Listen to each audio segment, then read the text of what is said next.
अब ये तो हमने देख लिया कि हाइड्रोजन बॉन्ड क्या होता है, उसे कैसे पहचानते हैं कि किसी एटम में हाइड्रोजन बॉन्ड है या नहीं है।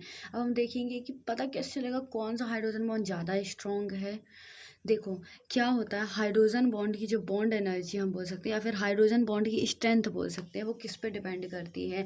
वो डायरेक्टली प्रोपोर्शनल टू होता है ए।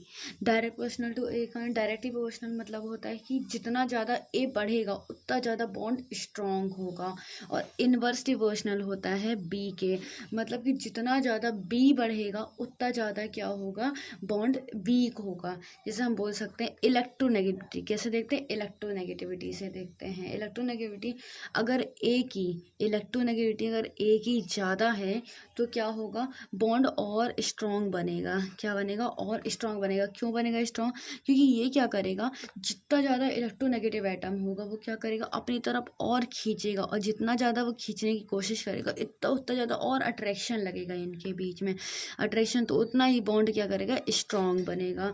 लेकिन अगर अगर ये वीक होता, मतलब अगर ये स्ट्रॉन्ग हमने बोल देते कि ये ज़्यादा मोर इलेक्ट्रोनेगेटिव होता तो क्या होता, अगर ये लेस होता तो खींचता कम, और ये ज़्यादा खींचता मतलब देने वाला ही खींचने लगेगा, तो हाइड्रोजन बॉन्ड बनेगा ही कैसे। इसीलिए हम क्या बोलते हैं कि ये वाला जो होना चाहिए लेस इलेक्ट्रोनेगेटिव होना चाहिए, ये वाला मोर इलेक्ट्रोनेगेटिव, तभी हम बोल सकते हैं हाइड्रोजन बॉन्ड स्ट्रॉन्ग है।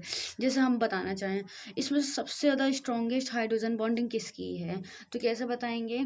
देखो वैसे तो अब नॉर्मली है इलेक्ट्रोनेगेटिविटी कैसे बढ़ती है घटती है, किसी टेबल पीरियोडिक टेबल में अगर हम आगे जाते हैं, मतलब कि लेफ्ट से राइट की तरफ जाते हैं तो उसकी नेगेटिविटी क्या बढ़ती, इलेक्ट्रोनेगेटिविटी क्या होती है, इंक्रीज होती है। जैसे कि हम बोल सकते हैं कार्बन ऑक्सीजन, रुक जाओ, ये कार्बन हो गया, नाइट्रोजन, ऑक्सीजन, फ्लोरीन, ऐसे बढ़ती है ये इलेक्ट्रोनेगेटिविटी। ये मतलब कि फ्लोरीन की ज़्यादा है, फिर ऑक्सीजन की, देन नाइट्रोजन, देन कार्बन। अब इससे हम अभी ये एग्जांपल के लिए हमने थोड़ा सा बता दिया इलेक्ट्रोनेगेटिविटी का, ठीक है। तो इलेक्ट्रॉन अगर ये देखो, पहले हम इसकी देख लेते हैं कि इस साइड जो बी वाले एटम हैं उनकी इलेक्ट्रोनेगेटिविटी क्या होनी चाहिए, कम होनी चाहिए एज कंपेयर टू ए। या फिर हम ऐसे चूज कर लेते हैं इन चारों में से सबसे ज़्यादा इलेक्ट्रोनेगेटिव एटम यहाँ पे कौन सा है, तो हम जानते हैं कि oxygen is more electronegative than nitrogen. ये तो बात पता है हमें कि ऑक्सीजन जो होता है वो ज़्यादा इलेक्ट्रोनेगेटिव होता है। तो ये वाला ऑप्शन तो हमारा होगा नहीं, क्योंकि यहाँ पे एक मिनट, ये वाला ऑप्शन हो सकता है क्योंकि हमें यहाँ पे क्या चाहिए, लेस वाला चाहिए। तो ये वाला तो होगा नहीं, ये वाला नहीं होगा। ये वाला हो सकता है क्योंकि यहाँ पे हमें क्या चाहिए, लेस चाहिए है। और ये वाला भी नहीं होगा, ये वाला भी क्या होगा, नहीं होगा, ठीक है। ये वाला नहीं होगा क्योंकि हमें यहाँ पे क्या चाहिए, यहाँ पे लेस इलेक्ट्रोनेगेटिव चाहिए। अब ये वाला नाइट्रोजन ही होता है लेस इलेक्ट्रोनेगेटिव, तो अब और यहाँ पे क्या आना चाहिए, मोर चाहिए। तो अब लेकिन अब इतना तो पता है कि ऑक्सीजन जो होता है वो ज़्यादा होता है एज़ कम्पेयर टू नाइट्रोजन। तो यहाँ पे क्या होना चाहिए, यहाँ पे मोर इलेक्ट्रोनेगेटिव होना चाहिए देन यहाँ के कंपेयर में। देखिए ये दोनों तो सेम सेम है, यहाँ पे ऑक्सीजन ज़्यादा इलेक्ट्रोनेगेटिव है देन नाइट्रोजन, मतलब मोस्ट स्ट्रॉन्गेस्ट बॉन्ड जो होगा वो ये वाला बॉन्ड होगा, ठीक है। इतना तो कंफर्म हो गया, इतना क्लियर हो गया। अब हम जानते हैं हाइड्रोजन बॉन्ड के क्या होते हैं, टू टाइप्स होते हैं। एक होता है intermolecular hydrogen bonding, intermolecular hydrogen bonding. एक होती है intra hydrogen bonding, intra hydrogen bonding, ठीक है। इंट्रा मॉलिकुलर बोल सकते हैं। अब इंट्रा और इंटर में फ़र्क क्या है, इंटर मतलब होता है, इंटर का मतलब समझ लो, इंटर मतलब दो मॉलिक्यूल्स के बीच का, टू मॉलिक्यूल्स के बीच का, किसके, टू मॉलिक्यूल्स के बीच का, टू डिफरेंट, या फिर बोल सकते हैं टू डिफरेंट मॉलिक्यूल्स बोल सकते हैं। डिफरेंट नहीं भी बोलेंगे तो भी चलेगा, लेकिन दो मॉलिक्यूल्स के बीच में होना चाहिए ये हाइड्रोजन बॉन्डिंग, ठीक है। टू मॉलिक्यूल्स के, डिफरेंट भी हो सकते हैं मॉलिक्यूल, सेम भी हो सकते हैं, ठीक है। ये हो गया। और ये वाले जो होते हैं वो क्या होना चाहिए, एक ही मॉलिक्यूल्स के अंदर होना चाहिए, वन मॉलिक्यूल्स के अंदर ही होना चाहिए ये हाइड्रोजन बॉन्डिंग। अब ये कैसे बोल सकते हैं हम, intra hydrogen bonding, inter molecular में। जैसे फॉर एग्जाम्पल मैं एग्जाम्पल दे सकती हूँ कि HF का एग्जाम्पल अगर हम ले लेते हैं, HF का एग्जाम्पल अगर हम ले लेते हैं तो वो कैसा आ जाएगा, एच एफ के एग्जाम्पल में अगर देखो हमने ये दोनों एटम ले लिए ना, ये दोनों एटम ले लिए, एच एफ लिया है हमने, और ऐसे ही यहाँ पे ले लेते हैं इसका हाइड्रोजन बॉन्ड, तो हम ऐसे बनाने की कोशिश करते हैं ना कि ये ऐसा बनेगा, ऐसा। तो मतलब क्या है कि ये मॉलिक्यूल्स है, ये मॉलिक्यूल्स, मतलब ये दोनों क्या हो गए, दो मॉलिक्यूल्स हैं, ये डिफरेंट मॉलिक्यूल्स है, ये डिफरेंट मॉलिक्यूल्स, मतलब दो मॉलिक्यूल्स तो हो गए। मतलब इनके बीच में जो बॉन्ड हाइड्रोजन बॉन्ड बनेगा दो मॉलिक्यूल्स के बीच में बन रहा है, एक मॉलिक्यूल से है, एक मॉलिक्यूल से है। इसका मतलब क्या हो गया कि ये क्या है, हाइड्रोजन बॉन्ड का फॉर्मेशन हो रहा है और दो मॉलिक्यूल्स के बीच में बन रहा है, इसलिए इसे बोलेंगे इंटर मॉलिक्यूलर हाइड्रोजन बॉन्डिंग। मतलब दो मॉलिक्यूल्स के बीच में फॉर्मेशन हो रहा है। अगर मैं इंट्रा इंट्रा की बात करूँ, इंट्रा मतलब होते एक ही मॉलिक्यूल्स के बीच में एग्जाम्पल हो जाए, जिससे कि इसका बेस्ट एग्जाम्पल हम पता है कैसे दे सकते हैं। बेस्ट एग्जाम्पल हमारे पास होते हैं नाइट्रोफिनॉल के एग्जाम्पल्स होते हैं, इंट्रा मॉलिकुलर के लिए और इंटर मॉलिकुलर के लिए, इंटर मॉलिकुलर और इंटर मॉलिकुलर के लिए क्या होते हैं। इंटर मतलब हमने बताया कि एक ही मॉलिक्यूल्स के अंदर होना चाहिए। अब कैसा होगा, जैसे हम जानते हैं नाइट्रोफिनॉल को, नाइट्रोफिनॉल एक ऑर्थो होता है, एक पैरा होता है, तो इंट्रा वाले में जो आता है वो कौन सा आता है, ऑर्थो नाइट्रोफिनॉल। वो कैसा बनेगा, कुछ ऐसा बनेगा, ये O होता है, ये H होता है, और नाइट्रो की बात की है हमने तो नाइट्रोजन लगेगा, ये हो गया। ठीक है, अब यहाँ पे ऑर्थो पोजीशन पे लगा है, ऑर्थो पोजीशन पे नाइट्रो लगा इसलिए ऑर्थो नाइट्रोफिनॉल हमने बोला।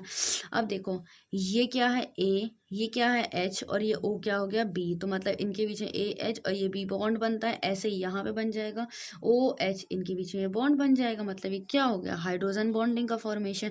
अब ये पूरा जो हुआ है वो क्या है, एक ही मॉलिक्यूल्स के अंदर हुआ है। अगर एक ही मॉलिक्यूल्स के अंदर हुआ मतलब हम क्या बोलेंगे, इंट्रा मॉलिक्यूलर।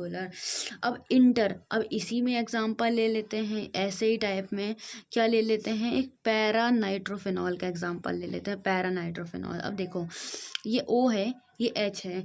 अब अगर हम चाहें ना, अगर हम क्या ले पैरा नाइट्रोफिनॉल, तो ये N है, ये O है और एक ये O है, लेकिन इतने दूर में तो हाइड्रोजन बॉन्डिंग हम करवा नहीं सकते, तो हम क्या लेंगे, एक ही मॉलिक्यूल सेम सेम मॉलिक्यूल्स के दो ले लेंगे। कैसे ले लेंगे, सेम सेम मॉलिक्यूल्स के दो ले लेंगे, ये हो गया, ये हो गया। अब क्या करेंगे, ये ऐसा ही सेम ये बन गया, और ऐसा ही ये, अगर हमें और इसके आगे बनाना तो और हम नीचे बनाते जा सकते हैं। ठीक है, तो अब क्या आ जाएगा, ये हो गया। अब इनके बीच में अब देखो ये ऐसा ही सेम बना, AH और B, अगर हम ध्यान से देखें तो इनके बीच में क्या ऐसे बना है, वैसे ही यहाँ पे बॉन्ड फॉर्मेशन हो जाएगा, ये दो, तो ये क्या बन गया, हाइड्रोजन बॉन्ड बना है, लेकिन दो मॉलिक्यूल्स के बीच में बना, एक मॉलिक्यूल्स टोटल ये है और दूसरा मॉलिक्यूल्स ये, मतलब दो मॉलिक्यूल्स के बना है, तो इसके क्या बोलेंगे, इंटर मॉलिकुलर हाइड्रोजन बॉन्डिंग। ठीक है, ये बस एग्जाम्पल इसके ख़त्म हो गए।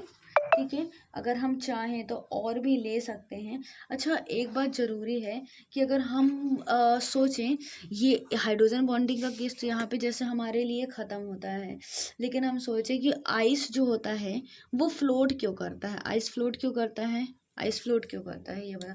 क्योंकि आइस में क्या होता है, हाइड्रोजन बॉन्डिंग तो होता है बट इसके अंदर वॉल्यूम भी होता है। अब वॉल्यूम से क्या मतलब हमारा, वॉल्यूम से मतलब ये है हमारा कि जब भी आइस ऐसे फ्लोट करता है तो इसमें क्या होता है, वैसे तो आइस क्या है, सॉलिड है, तो उसका मास क्या होना चाहिए, ज़्यादा, लेकिन आइस में क्या होता है ना कि इसकी डेंसिटी जो होती है वो कम होती है। अब डेंसिटी कैसे डिनोट करेंगे, वो भी मास से डिनोट करेंगे।